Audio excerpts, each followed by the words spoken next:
The letter came on a Thursday, not a special day, not my birthday or a holiday, just an ordinary Thursday. It was sitting on the polished mahogany foyer table in our Manhattan penthouse, nestled between unopened investment reports and designer catalogs. The envelope was cream-colored, thick, and sealed with wax. My name was handwritten on the front, not typed, not printed. Handwritten, Madison Whitmore. Inside were 3 items: a photo of 2 newborns wrapped in identical hospital blankets, a plastic hospital bracelet labeled Savannah Blake, and a single typed note. Ask your mother what happened on August 19, 2005. She'll deny it, but you deserve the truth. That was the day I was born, or so I'd always believed. For 10 years I had lived as Madison Whitmore, heiress to the Whitmore fortune, daughter of one of New York's most powerful families, raised in penthouses, educated in boarding schools, groomed for magazine covers and galas.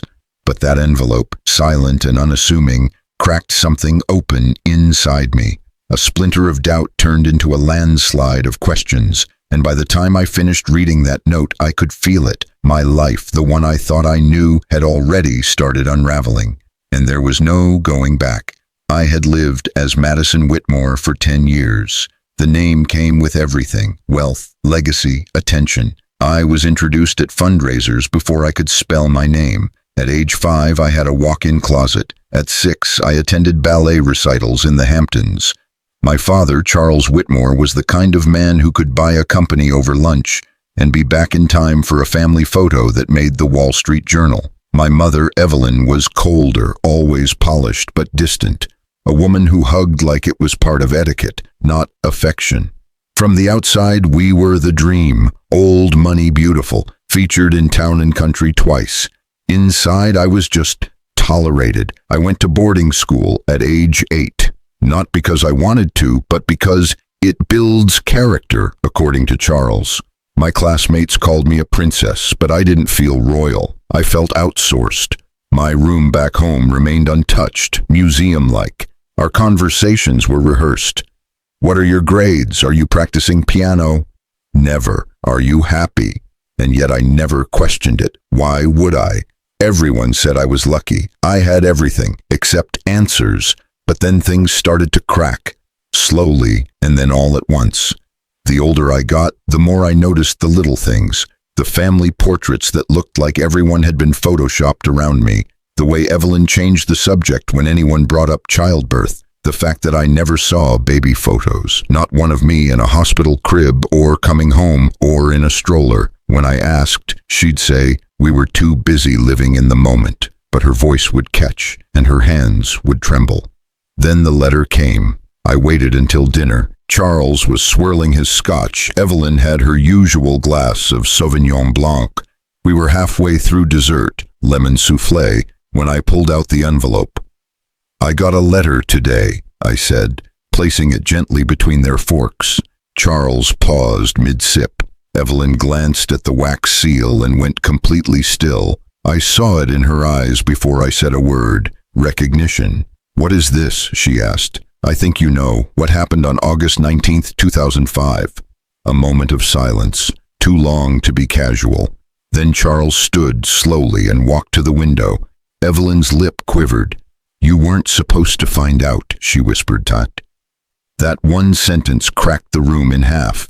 I barely heard what came after, about a nurse, a mix-up, a decision made for the best, that she suspected the truth for years, that Charles didn't want to complicate things, that they chose to raise me as their own because they had already bonded.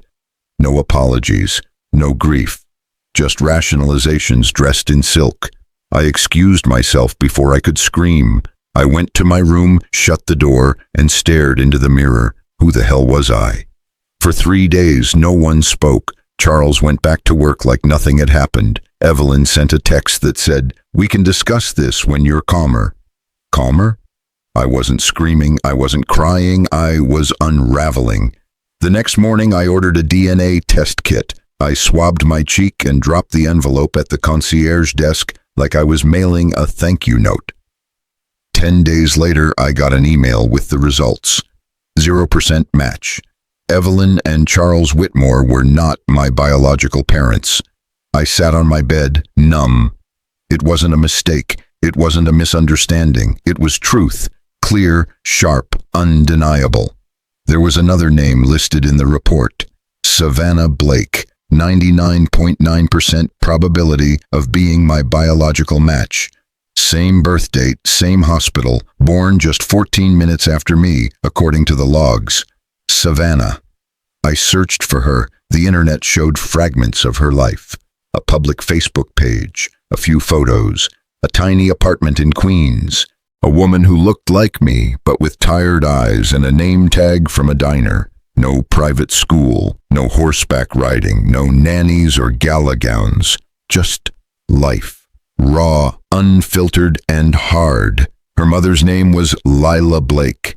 She'd raised Savannah alone. According to an old post, she worked as a night nurse and cleaned houses on weekends. One caption haunted me. Single moms don't get to rest.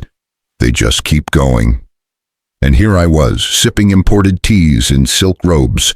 Complaining about not feeling seen, I messaged Savannah. I stared at the blinking cursor for 20 minutes before typing, "I think we need to talk. I believe I was switched with you at birth." She replied 5 hours later, "Meet me tomorrow, 2 p.m., Cafe Luna. Don't be late." I arrived 10 minutes early. She arrived 10 minutes late. When I saw her walk in, my throat closed. She looked like a version of me molded by a completely different universe. Same eyes, same bone structure, but heavier steps, more guarded posture. She sat down without saying hello. "So, you're the rich girl who got my life."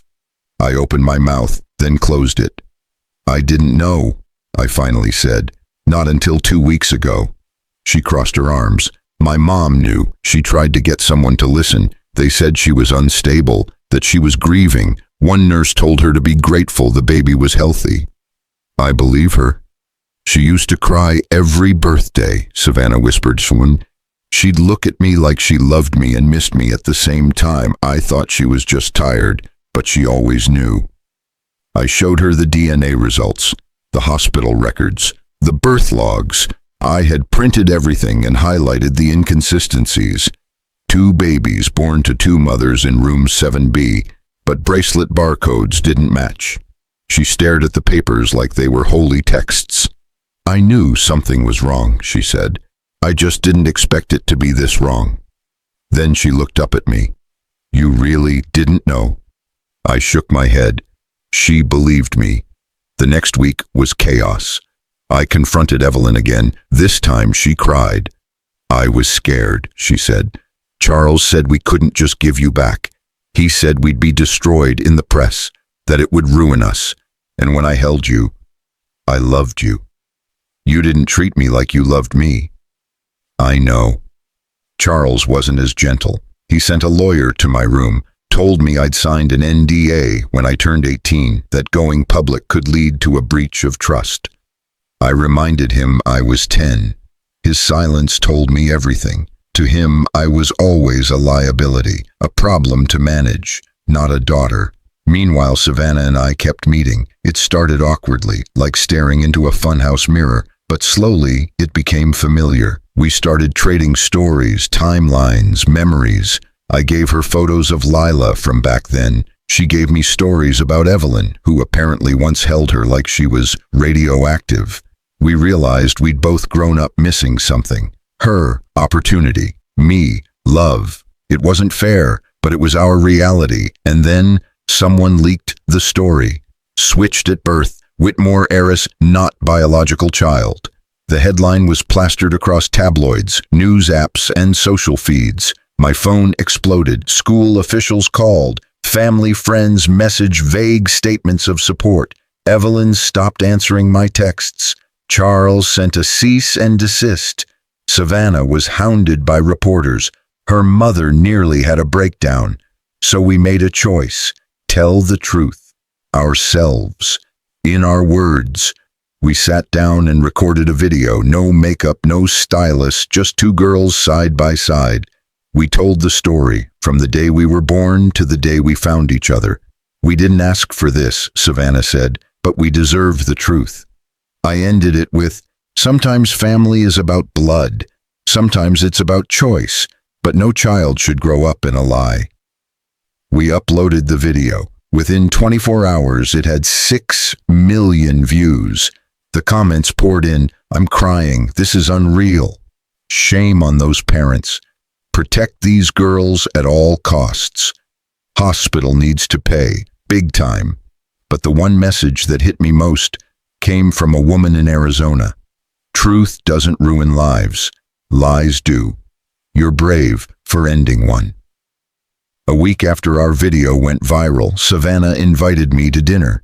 Just you, she said. No press, no cameras. I want you to see where I'm from. I wore jeans, no makeup. I left the car service at home and took the subway. It felt right. Her apartment was on the 3rd floor of an old walk-up in Astoria. The hallway smelled like fried onions and lemon-scented floor cleaner. I knocked on her door and heard a woman's voice yell, "Coming." A moment later, Lila Blake opened it. She stared at me for a long time. Then she whispered, "My God, you look like my mother." And she pulled me into the kind of hug I had never received from Evelyn. Not once in 10 years.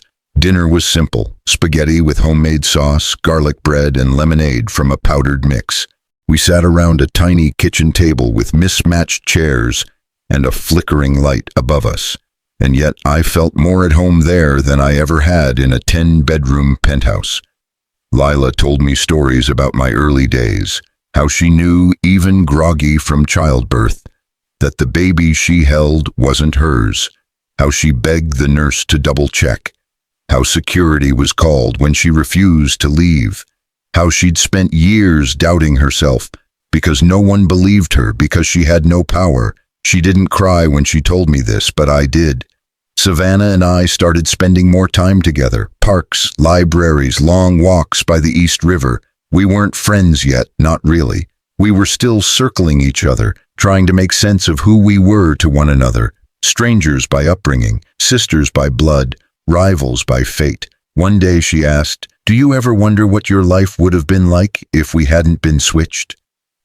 "All the time," I said. "And do you wish it hadn't happened?" I paused. "I don't know. I think I'm just starting to see it for what it really was." She nodded. "Same." Savannah didn't want my money. She made that clear from the beginning. "I don't want handouts," she said. "I want a fair shot." So I used part of the trust fund, the one Charles created in my name, to pay off her mom's debts. Quietly, no press, no announcements, just wiring the money and letting them breathe. When she found out, she was furious. "You didn't ask." "I didn't have to," I said. "You helped me find my truth. Let me do one small thing to help with yours." Eventually, she accepted it, barely. Charles and Evelyn were losing control of the narrative. The hospital had launched a formal investigation. Staff were suspended. The head of the maternity ward from 2005 suddenly retired. Whispers of a hush-hush settlement from years ago resurfaced. Charles's lawyer sent me a letter. "Your continued public statements may result in legal action."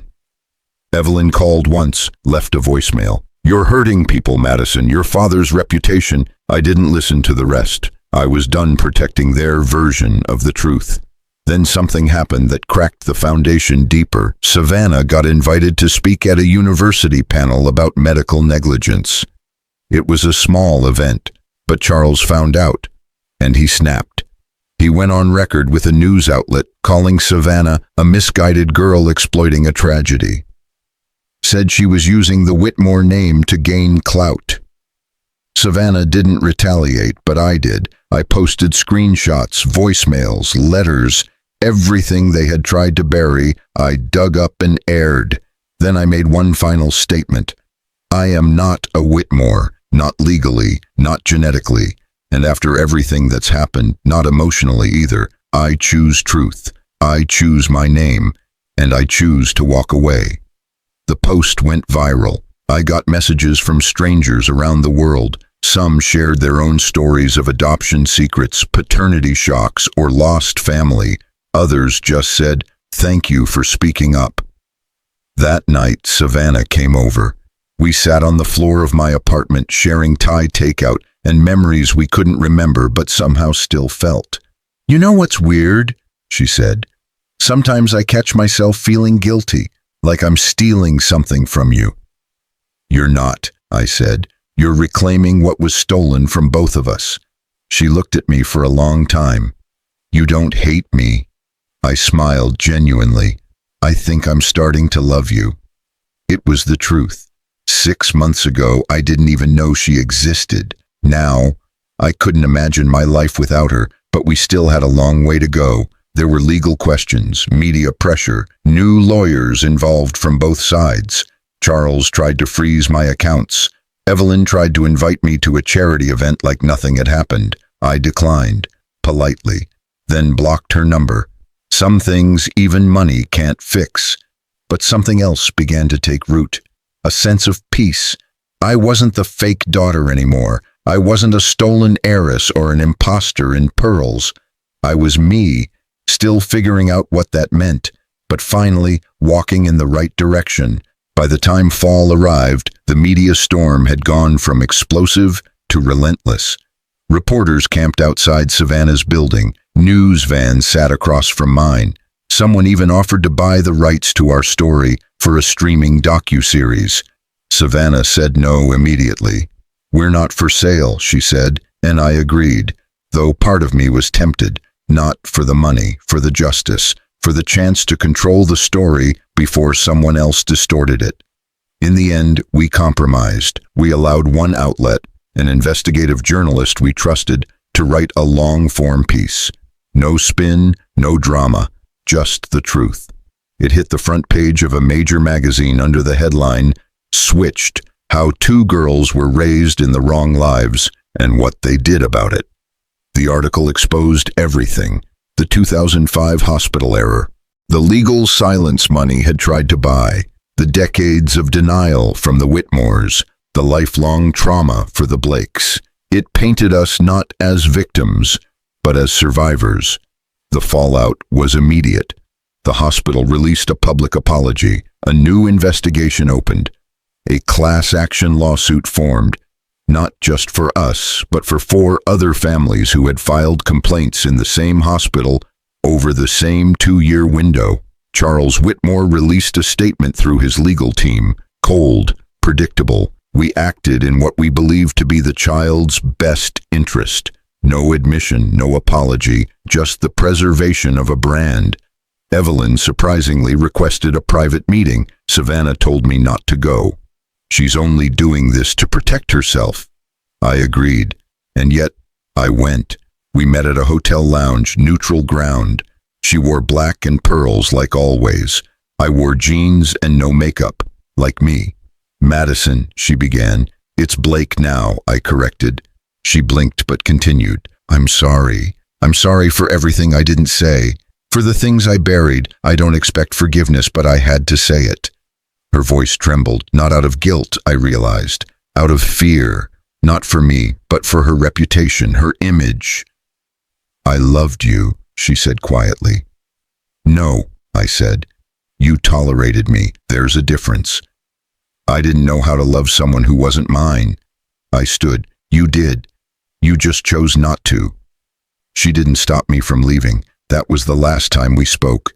Savannah's mother, Lila, on the other hand, sent me a necklace, simple silver with a single letter, M. Inside the box was a note. "I always knew you were out there. I just didn't know where. I'm proud of who you became, even if I didn't get to raise you." I cried when I read it, not the dramatic, chest-heaving kind, just soft, quiet tears that finally washed away 10 years of invisible grief. The Whitmore name no longer held power over me.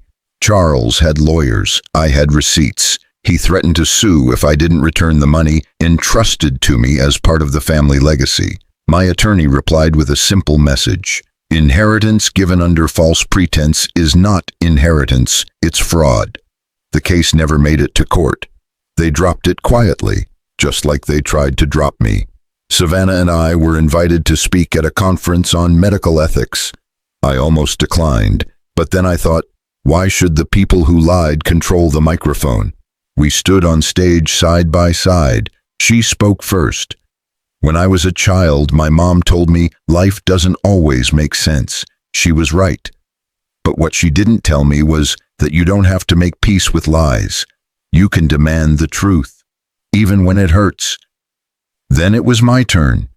I spent 10 years playing a role I didn't audition for. I smiled on cue, posed for photos, and told the world I was grateful, even when I didn't know what for. But truth doesn't care about how pretty the lie looks. It always finds its way in. The room gave us a standing ovation. After the event, a woman approached us. "I'm a nurse," she said. "I worked at Westlake in 2005. I think I know what happened." She told us a story about a nurse on night duty who was exhausted, undertrained, and overwhelmed, about a supervisor who fixed mistakes quietly, about a whisper network of staff who'd noticed babies with mismatched bracelets. She couldn't prove it, but it filled in gaps we'd never been able to close. And it reminded us that what happened wasn't just a fluke. It was a system failure, one built on protecting institutions instead of people. Weeks later, Savannah and I were walking through Central Park when she stopped mid-step. "You realize we're going to be connected forever, right?" I nodded. "Yeah, we don't get to choose the beginning, but maybe we get to write the rest." She smiled. "So what do we call each other? Sisters, strangers, twins by mistake?" I thought for a moment. "How about survivors?" She laughed. "I'll take it." 6 months later, I changed my name legally. Madison Whitmore became Madison Blake. I signed the documents at the courthouse alone, no family in attendance. But I didn't feel alone, not anymore. When the clerk handed me the papers, I stared at them for a long time. It was more than just a name. It was a goodbye to the version of me that lived for approval, tiptoed around secrets, and wore designer shoes that never quite fit. It was also a beginning of truth, of wholeness, of autonomy. I moved out of the penthouse and into a small apartment downtown. Nothing extravagant, just 2 bedrooms, a modest kitchen, and sunlight that hit the window just right in the mornings. I didn't bring much with me, just the M necklace Lila gave me, a couple of childhood books I genuinely loved, and a box of photos Savannah had helped me collect. Images of my real family, my real roots. I started therapy every Tuesday at 10 a.m. At first, I didn't know what to say. I would sit across from a quiet woman in glasses and shrug when she asked how I felt. But eventually, the walls cracked, and words came pouring out like floodwater held back for years. Grief, confusion, anger, and most of all, guilt. "I lived her life," I told the therapist once, "the one she was meant to have." "And what did she live?" she asked gently. "Mine." Then she looked at me and said something that finally set me free. "There are no right lives in wrong bodies, only stolen choices. And now that you know, you get to make your own." I still spoke to Savannah almost daily, sometimes for hours, sometimes just a text. We didn't rush anything, no forced titles, no pressure to define ourselves. But a connection grew. One night she texted, "Crazy thought, want to co-write a book about this?" I replied, "Only if we call it Born Twice." She sent back a laughing emoji and a heart. We started drafting chapters on weekends. Her perspective, my perspective. The gaps, the overlaps, the parallel tracks of 2 lives derailed and rewrote it. It was hard. Healing rarely comes without bruising, but it was also cathartic for both of us. I was offered a trust fund settlement from the Whitmore's attorneys, a hefty sum tucked quietly behind a non-disclosure agreement. I declined, not out of pride, out of principle. I didn't want their money. I wanted my voice. So instead, I started a nonprofit. Savannah joined me. We called it Rooted. Its mission? Help families find answers to medical misidentification, birth fraud, and hospital malpractice. We funded DNA kits, pro bono lawyers, and grief counseling. It wasn't about revenge. It was about reclaiming. One by one, letters came in. Your story helped me ask questions. We found our birth parents after 30 years. I finally feel seen. We read each one like sacred texts. Thanksgiving rolled around.